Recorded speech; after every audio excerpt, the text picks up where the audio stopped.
हंसते कोई मस्ती कोई चाह पे मरता है, कोई हंसते कोई मस्ती कोई चाह पे मरता है, कोई नफरत कोई मोहब्बत कोई लगाव पे मरता है। यह देश है उन वीर नौजवानों का साहब जहाँ हर एक बंदा और बंदी अपने हिंदुस्तान। जय हो। नमस्कार, आदाब। मेरा नाम है आबिद। अभी हम बौद्धि वृक्ष के नीचे कारगिल विजय दिवस का कार्यक्रम इंटरव्यू कर रहे हैं। कारगिल युद्ध पाकिस्तान और भारत के सैनिकों के द्वारा हुआ था, जिसमें भारत के वीर सैनिकों ने पाकिस्तान के 4000 सैनिकों को गोली से बम से उड़ाया और साथ में पूरे पाकिस्तान के सैनिकों को खदेड़ा। उसी उपलक्ष्य में आज मरपा ईश्वर दास के युवाओं ने एक विशाल जुलूस यात्रा विजय जुलूस व कारगिल विजय दिवस के मेजर चंद्रभूषण द्विवेदी के याद में एक शाम शहीदों के नाम से कार्यक्रम भी रखा गया है। तो आइए यहाँ उपस्थित कुछ युवाओं से हम बात करते हैं। बहुत बहुत स्वागत है। क्या नाम है आपका? दिव्यांशु सिंह। दिव्यांशु सिंह, आज कारगिल विजय दिवस के उपलक्ष्य में आप लोग जुलूस यात्रा निकाले हैं, इसका क्या संदेश देना चाहिए? सर्वप्रथम खबर सप्ताह को देखने वाले सभी दर्शकों को मेरा प्रणाम। 26 जुलाई 1999 को जब भारत पाकिस्तान पर विजय प्राप्त तो उस समय न जाने कितने सैनिक मारे गए। उन लोगों के सम्मान में हमारे इस कार्यक्रम का अध्यक्षता कर रहे हैं IB हुसैन खान जी। और उस कार्यक्रम को हम लोग का में एक ही कारण है कि शहीदों को नमन करना और शहीदों का सम्मान करना, क्योंकि शहीदों का सम्मान होना चाहिए हमारे देश में। और बगल के गांव के पुरनहिया प्रखंड में एक गांव पड़ता है चंदिया। वहाँ के एक मेजर साहब हैं जिनका नाम श्री चंद्रभूषण द्विवेदी जी हैं, जो उस कारगिल शहीद हो गए, जिनके नाम पर आज सीतामढ़ी में कारगिल चौक है। तो हम लोगों ने प्रयास किया। दुख की बात है, सीतामढ़ी में कारगिल चौक है, लेकिन आज उनके स्मारक पर जाने के लिए रोड नहीं है। हम गए थे, लेकिन वहाँ जाने के लिए रोड नहीं है। इसके लिए कोई आवाज़ नहीं उठा। हम बताना चाहेंगे कि जिस समय वो शहीद हुए, उस समय बिहार की मुख्यमंत्री राबड़ी देवी जी थी। कई सारा वादा किया गया कि पार्क बनवाएंगे, सड़क बनवाएंगे, लेकिन ऐसा कुछ नहीं है। तो जो अभी सरकार की जो बदहाली स्थिति है, तो हम सरकार से और यहाँ के सांसद और विधायक जी से भी मांग करना चाह रहे हैं कि इस पर पहल कीजिए और शहीदों का सम्मान तो निश्चित तौर पे कीजिए, क्योंकि वहाँ हम देख रहे हैं कि स्मारक स्थल का जो वहाँ का बदहाल स्थिति है, बहुत दयनीय स्थिति हो चुकी है। तो हम सभी युवा उनके सम्मान में यह कार्यक्रम करवा रहे हैं और यह रैली और जुलूस निकालेंगे और एक शाम शहीदों के नाम का। और हम भारत माता के, भारत माता के, वंदे मातरम को नमन करना हम लोग का मेन लक्ष्य है। और उस कार्यक्रम में हम लोग तमाम अपने क्षेत्र के जो युवा नेता लोग हैं या नेता लोग हैं जो सामाजिक मुद्दों को रखते हैं, वो देश के कार्यक्रम में आज भाग लेंगे। तो इसी शुभ अवसर पर यहाँ पर तमाम सभी साथियों का मैं हृदय से धन्यवाद ज्ञापन सौंपता हूँ कि आज देश के कार्यक्रम में आप लोग आकर इस कार्यक्रम को सफल बनाएं। कुछ और युवा है, उनसे भी बात करेंगे। क्या नाम हुआ? सबसे पहले मेरा नाम दर्शन बैठा है और आपके चैनल के माध्यम से जितने भी लोग देख रहे हैं उन सभी को मैं जय हिंद बोलना चाहता हूँ। आज बहुत ही खुशी की बात है कि हमारे सीतामढ़ी जिला के और बिहार के रहने वाले, सीतामढ़ी जिला में सुपी प्रखंड के रहने वाले, चंडिया गांव के रहने वाले आज कारगिल युद्ध में शहीद चंद्रभूषण जी का समाधि स्थल तक जाने में हमें सौभाग्य प्राप्त हुआ। समाधि स्थल तक हम लोग गए, उनको माला अर्पण किए, लेकिन दुर्भाग्य की बात है कि आज लगभग 25-26 साल हो गया, कारगिल 26 साल हो गया है, लगभग 25-26 साल। लेकिन इतने दुर्भाग्य की बात है कि उनके समाधि स्थल तक जाने में एक ऐसी स्थिति है जो रास्ता एक पगडंडी के माध्यम से जाया जाता है। और इस क्षेत्र के जो भी नेता हैं, ये विधायक हो गए, सांसद हो गए, मैं उनसे आग्रह करता हूं कि आप एक बार उनके समाधि स्थल तक जाके एक बार देखिए। लोग समाधि स्थल पर सिर्फ फोटो खिंचवाने जाते हैं, देखते हैं हम लोग। अब बहुत न्यूज में हम लोग देखते हैं, फोटो वोटो वगैरह जाते खिंचवाते हैं, लेकिन उनको अमल करना चाहिए था। और हाल में कुछ दिन पहले चुनाव हुआ था, तो उनके नेता को सिर्फ राजनीतिक से मतलब और शहीदों के सम्मान से मतलब नहीं। देखिए, नेता का राजनीति का मतलब सही बात है, आपका कहने का मतलब एकदम बिल्कुल सही है, लेकिन एक सामाजिक कार्यकर्ता हूँ मैं भी एक नेता हूँ और आप मेरे मित्र हैं। मैं अगर जिंदा रहा 10 साल जिंदा रहा तो मैं मेजर जी का समाधि स्थल है वहाँ तक एक ऐसे पगडंडी का निर्माण करवाने के लिए अपने तन मन धन कंटिन्यू उस पर कार्यरत रहूँगा। और आप लोग से सभी लोग से वादा करता हूँ कि आने वाला समय में वहाँ पर एक बहुत बड़ा सीतामढ़ी जिला के एक बहुत बड़ा वहाँ पर एक पार्क होगा, महिला कॉलेज भी बनेगी। चलिए आप लोग आंदोलन आवाज़ उठाएंगे, आंदोलन करेंगे, लड़ना पड़ेगा लड़ेंगे, लाठी खाना होगा लाठी खाएंगे, लेकिन डरने वाले लोग हम लोग नहीं है। उम्मीद करते हैं आप लोग युवा से उम्मीद करते हैं कि हमारे साथ खड़ा रहे और आने वाला समय में शहीद जी का, भूषण जी का मान सम्मान के आगे बढ़ाने के काम करेंगे। कुछ और लोग हैं हमारे साथ। सफलता एक्सप्रेस कोचिंग सेंटर के डायरेक्टर आरजे ठाकुर सर हैं, इनसे बात करेंगे। आज कारगिल विजय दिवस पर युवाओं ने जुलूस निकाला, युवाओं को किस तरीके से धन्यवाद देना चाहिए? सबसे पहले आपके खबर सब तक का मेरे दिल का आनंद कर रहा है, धन्यवाद। और मैं सबसे पहले अपने देश के युवाओं के लिए थोड़ा सा बात बताना चाहता हूँ। जिस तरीके से मैंने जुनून देखा उससे मेरे अंदर एक बात आई कि कोई हंसते, कोई मस्ती, कोई चाह पे मरता है। कोई हंसते, कोई मस्ती, कोई चाह पे मरता है, कोई नफरत, कोई मोहब्बत, कोई लगाव पे मरता है। यह देश से उन वीर नौजवानों का साहब जहाँ हर एक बंदा और बंदी अपने हिंदुस्तान। जय हो। और मैं अपने उन वीर सैनिकों के बारे में भी कुछ कहना चाहता हूँ कि कश्मीर में खुशियों की वादियाँ ना होती और दिल्ली में खुशियों की गर्मी ना होती, हम यूँ ही नहीं मना रहे होते त्यौहार, हम यूँ ही नहीं घूम रहे होते अच्छे से, अगर सेना के शरीर पर वर्दी ना हो। आज उन्हीं सेना की वजह से जो देश के हर एक बॉर्डर पे थल हो, जल हो, नभ हो, हर जगह हमारी सुरक्षा कर रहे हैं और वो वहाँ पे अपने सर्वोच्च बलिदान कर रहे हैं।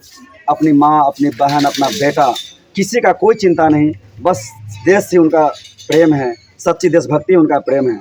और हम लोग जिनके कर्मों की वजह से आज आनंदमय जीवन को जी रहे हैं, लेकिन हम लोगों को ये होना चाहिए कि उन शहीदों को उनके शहीद दिवस पर उनको याद किया जाना चाहिए। और ये बार बार ऐसा इसलिए होता है ताकि हमको ये पता चल पाए कि हम जो गुलाम थे, क्यों थे, अब नहीं रहेंगे।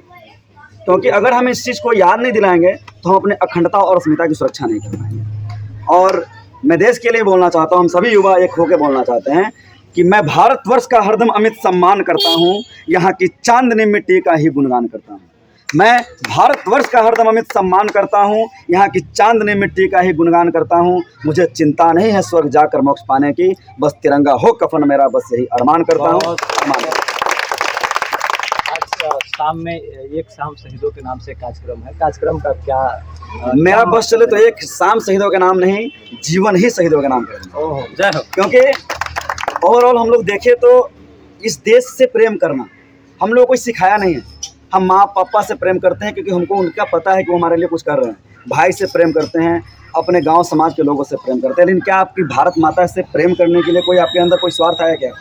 इस धरती पर जन्म लिए, सबसे पहले आप यहीं गिरे, सबसे पहले आपने यहाँ की हवाओं में सांस लिया है, यहाँ पर सरक सरक कर बड़े हुए हैं, यहाँ की ज़मीन से, यहाँ की प्रकृतियों से आप खेले हैं और यहीं पर उसी वजह से आप जिंदा हैं। तो भारत माँ से प्यार हो जाना तुम्हारी नैसर्गिक प्राप्ति है और यहाँ से हमारा दिल जुड़ा हुआ है। तो शहीद और हम सभी लोग तो हर दिन उनके लिए नाम करने वाले। मेजर चंद्रभूषण द्विवेदी के जो 38 वर्ष के उम्र में ही शहीद हो गए। जी बिल्कुल। और जीवन के पहली पारी का शुरुआत कर रहे थे उसी उम्र में। देखिए, जब लोग सेना में जाते हैं ना, जब सेना में जाते हैं उसी दिन वो कफन बांधते हैं। वो देश के लिए कब मर जाएंगे इसका उनका कोई डेट नहीं होता। वो 38 वर्ष की उम्र में मरे, वो हमारे देश के समझिए एक ऐसे नौनिहाल है। और यूँ कहें तो कितनी माताओं ने अपने नौनिहालों को ममता की गोद से उछालकर भाले की नोक को हृदय पर पत्थर रख दिया। कितनी बहनों ने अपने माथे में सिंदूर के बदले राख काटियों का स्वीकार किया। कितनी बहनों ने अपने वो जो रक्षाबंधन होता है कलाई को सुनी कर। हमारा देश उन वीर नौजवानों का देश है। यहाँ हम लोग अब उनकी बात करते हैं। हमारे यहाँ तो बहुत कम उम्र में लोग फांसी पे चढ़ गए। हमारे देश को बलिदान आज़ाद दिलाने के लिए बहुत सारी लड़ाइयाँ हमने लड़ी, बहुत सारी लड़ाइयाँ लड़ी अनगिनत।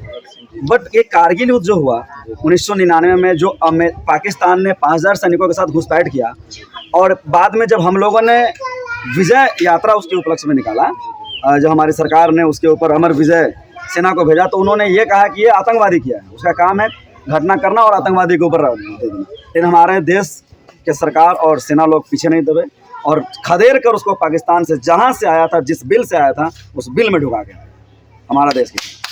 और हम लोग जीत गए इस युद्ध को। 60 दिनों तक चला ये युद्ध, लगभग 2 लाख सेनाओं ने भाग लिया, हमारे 537 वीर नौजवान शहीद हो गए। मैं श्रद्धा सुमन अर्पित करता हूँ उन शहीद नौजवानों के प्रति जिन्होंने अपने देश के लिए हंसते हंसते दुश्मन की गोलियों को अपने गले का हार बना दिया।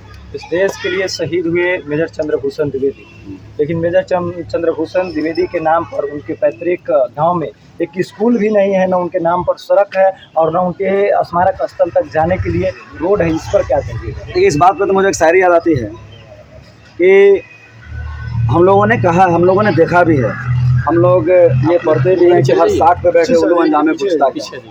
यानी हमारे देश में क्या है, हर जगह, हर साख, हर जगह उल्लू ही बैठे। हर साख पे बैठे उल्लू अंजामे गुस्ता क्या होगा? यानी कि हर जगह लोग क्या है, हमारे देश के अंदर ही लोग गुंडे और गोलियों के सौदागर हैं और देश के अंदर फिरका पनपती ताकतों को और जोर दे रहे हैं और हमें दुश्मनों से ज़्यादा खतरा हमारे देश के अंदर के लोगों से। वो इस पर ध्यान नहीं दे रहे हैं और ध्यान देंगे भी नहीं। आप देखिए ना, जब हमारे बॉर्डर सब सुरक्षित है तो हमारा पुलवामा अटैक कैसे हो जाता है, हमारे देश के अंदर इतने बड़े बड़े कांड कैसे हो जाते हैं।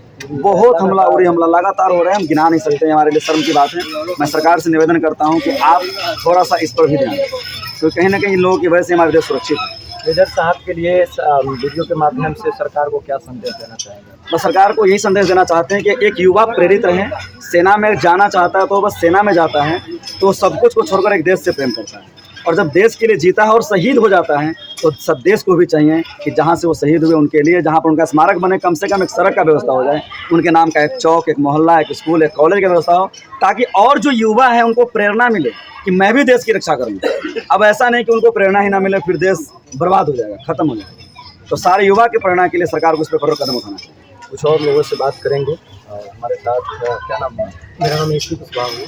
आज कारगिल विजय दिवस के जुलूस में आप लोग शामिल हुए, किस मकसद से शामिल हुए? हम लोग मेजर चंद्रभूषण द्विवेदी जी के श्रद्धांजलि अर्पण माला अर्पण किए और आज मैंने देखा कि यहाँ पे माला अर्पण करते जाते समय कि उनके लिए मार्ग नहीं बना हुआ।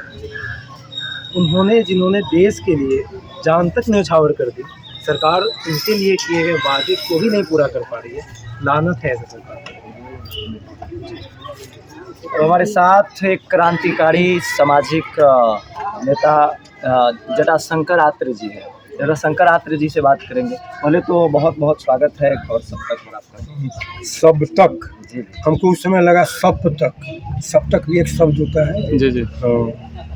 सब तक आज आप लोग कारगिल विजय दिवस जुलूस यात्रा में शामिल हुए, इसे समाज को और इस देश को, यहाँ इस क्षेत्र के लोगों को क्या संदेश देना चाहते हैं? ये औपचारिक बातें छोड़िए, आगे की बात सब तक है। हम थोड़ा आगे तक जाना चाहते हैं। ये जो चंद्रभूषण द्विवेदी है, ये अंतिम शहीद नहीं है। इनके बाद अभी तक न ज़्यादा तो 500 और शहीद हो चुके हैं। शहीद होने के बहुत सारे तरीके हैं, मगर ये जो पाकिस्तान जो है, जो हमसे कट कर बना है, ठीक है ना, गांधी जी, जिन्ना जी और पटेल जी का जो लीला गिल्ला नतीजा हुआ ना, ये जो बना है पाकिस्तान, उसकी कितनी संख्या है? बड़ी थोड़ी सी है, ठीक है ना। हमारे बिहार के बराबर भी नहीं है, बहुत थोड़ी है। और उसमें इतनी कहाँ से ताकत आती है? उसमें ऐसा क्या है कि प्रतिदिन वो आता है एक कि मैं मरूंगा 10 को मारूंगा।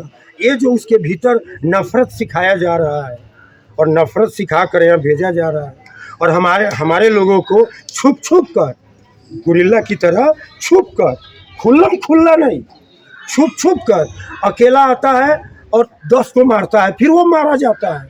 ये जो सिलसिला है, हमें लगा था ये जो नरेंद्र मोदी है, ये इस सिलसिला को तोड़ेगा, मगर नहीं तोड़ा। 370 की धारा तोड़ा, तो उससे तो कश्मीर में प्रजातंत्र की अच्छी बहाली हुई है, उसमें बहुत अमन चैन आया है। मगर ये जो पीओके है, पाकिस्तान अधिकृत कश्मीर, वहाँ का सारा वहाँ का जनता कह रहा है कि मैं तेरा भाई हूँ। ऐ मोदी, क्यों नहीं सुनता है रे? मैं तेरा अपना हूँ, तेरा खून हूँ, मैं कोई अलग नहीं हूँ, है ना। हमको कब तक तुम लावारिस छोड़ेगा रे? आओ आओ आओ मुझको बचाओ। वहाँ पर 500 रुपये किलो आटा है, वहाँ दाल नहीं है, पानी नहीं है, सब्जी नहीं है, और पाकिस्तान का जो सैनिक है वो मच्छर की तरह फटाफट उनको मार रहा है। हमको लग रहा था लगभग साल भर पहले से ये सब चल रहा है, हमें लग रहा था कि मोदी साहस करेगा और उन भाइयों को, जो मेरा ही भाई है, वो पाकिस्तान कौन है अगर देखा जाए तो 1947 से पहले, 15 अगस्त 1947 से पहले वो कौन है? कुछ पागलों ने इस भारत के 2 हिस्सों में 2 लकीर खींच दिया। वो पाकिस्तान हो गया, एक इधर हो गया, आज वो बांग्लादेश कहलाता है, ये सीधा पाकिस्तान कहलाता है। वो है कौन? वो मेरा ही अंग है, वो मेरा भाई है। लेकिन वहाँ पर नफरत का इतना बड़ा इंस्टीट्यूट चल रहा है, इतना बड़ा यूनिवर्सिटी चल रहा है ना। आखिर इसका अंत कब होगा? कब होगा? इसको शीघ्र अंत करने की जरूरत है। एक एक प्रतिदिन हमारे जो सैनिक मरते हैं, आओ मैं भी चलता हूँ साथ में, और एक बार मर के समाप्त हो जाए और इस समस्या को सदा के लिए समाप्त कर दिया जाए। भारत के प्रति उसके हृदय में ऐसी दुश्मनी डाल दी गई है कि वो मर जाता है और मुस्कुराता है। इस नफरत को समाप्त करने की जरूरत है। इस वीडियो को आप देख रहे थे खबर सब तक के यूट्यूब चैनल और फेसबुक पेज पर। तो यूट्यूब चैनल को सब्सक्राइब कीजिए और फेसबुक पर देख रहे हैं तो पेज को लाइक कीजिए। बहुत बहुत धन्यवाद।